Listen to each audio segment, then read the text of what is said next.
Yes, nakausap ko kahapon. Hindi ko na lang sabihin yung mga pangalan nila, no, para hindi na hindi na sila magulo dahil mawala yung kanilang privacy at baka i-bombard sila ng mga tao ng mga tanong. Ibigay na lang natin yung pangalan ni Nicholas Kaufman and then hayaan na natin sila kung gusto nila magpakilala yung ibang mga members ng team.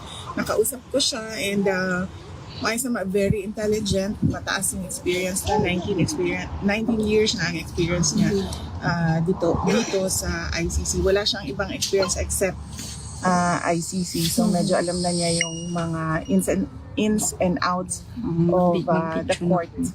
And binubuon niya ngayon yung mga personnel sa ilalim niya. So ongoing yung mga interviews and merong meeting na mangyayari mamaya.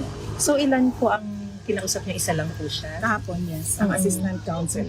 Pero ilan po ang bubuo dun sa legal team, defense team po? Initially, 4 of 5.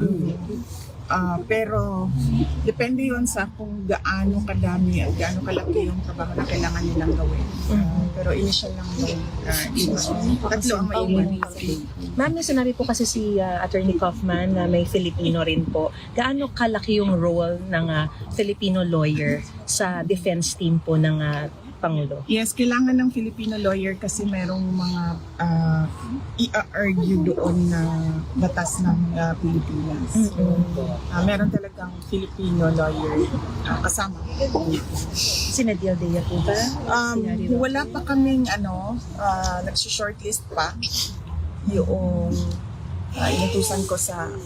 inutusan ko na mag-interview kay Nicholas Kaufman. Inutusan ko siya ngayon na maghanap ng Filipino lawyers. Pero shortlist pa. ICC accredited naman? Likely hindi na. Kasi ilan lang naman yung ICC accredited. But we'll see. We'll see. Depende sa abilidad